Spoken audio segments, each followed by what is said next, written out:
उत्तर प्रदेश में एक बार फिर धर्मांतरण का मुद्दा गरमाया हुआ है।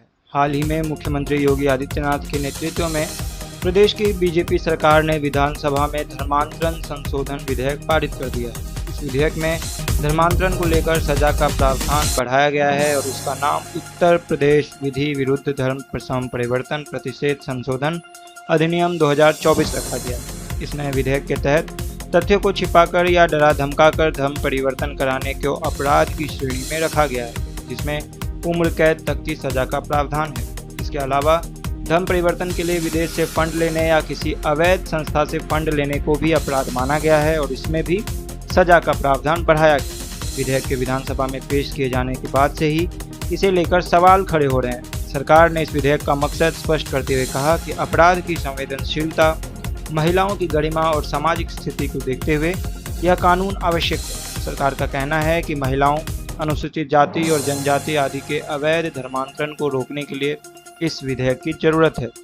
मुख्यमंत्री योगी आदित्यनाथ ने विधानसभा में कहा कि उनकी सरकार ने महिला और बाल सुरक्षा के लिए ठोस कदम उठाए हैं। उन्होंने बताया कि 2017 से 2024 के बीच यौन उत्पीड़न के मामलों में 24,402 अभिव्यक्तियों को सजा दिलाई गई है। सरकार के मुताबिक नए कानून का उद्देश्य अवैध धर्म परिवर्तन के शिकार लोगों को न्याय दिलाना है।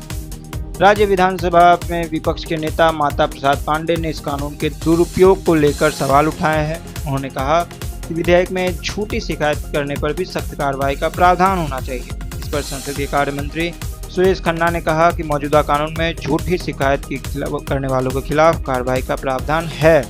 विधेयक में प्रस्ताव है कि कोई भी व्यक्ति अगर डरा धमकाकर या जान माल की हानि की धमकी देकर धर्म परिवर्तन कराता है तो इसे गंभीर अपराध की श्रेणी में माना जाएगा। इसके अलावा अगर कोई व्यक्ति धर्म परिवर्तन के इरादे से शादी करता है या नाबालिग लड़की की महिला के मानव तस्करी करता है तो उसे 20 साल तक की सजा हो सकती है। अगर यह विधेयक कानून बन जाता है तो धर्म परिवर्तन की शिकायत कोई भी कर सकता है, न केवल पीड़ित या उसके परिवार के सदस्य। इस तरह की शिकायत पर यह गैर जमानती अपराध होगा और इसकी सुनवाई केवल सत्र न्यायालय में ही होगी। न्यायालय 5 लाख तक का जुर्माना भी लगा सकता है जो पीड़ित को दिया जाएगा।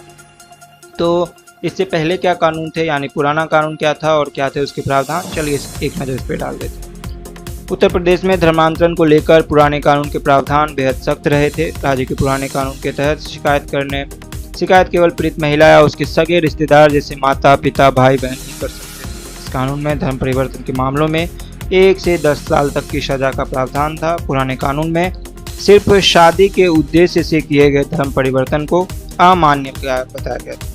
इसके अलावा धर्म परिवर्तन करने से 2 महीने पहले मजिस्ट्रेट को सूचना देने का प्रावधान था। यदि इस प्रावधान का उल्लंघन किया जाता तो 6 महीने से 3 साल तक की सजा हो सकती है। धोखे से या जबरन से धर्म परिवर्तन कराने के मामलों में 1 से 5 साल तक की सजा का प्रावधान था। इसके अलावा धोखाधड़ी से शादी करने और जबरन धर्म परिवर्तन कराने पर 10 साल की अधिकतम सजा और 50,000 रुपये जुर्माने का प्रावधान था। इस कानून के लिए नवंबर 2020 में एक अध्यादेश लाया गया था, जिसे 2021 में कानून का रूप दिया गया। इस कानून का उद्देश्य था राज्य में जबरदस्ती धर्म परिवर्तन की घटनाओं को रोकना, खासकर शादी के बहाने छिपाकर और बहला फुसलाकर किए गए धर्म परिवर्तन को रोकना। तो आपकी क्या राय है इस विषय पर, हमें कमेंट करके जरूर बताएं और बाकी के खबरों के लिए देखते रहिए N9 न्यूज़। धन्यवाद।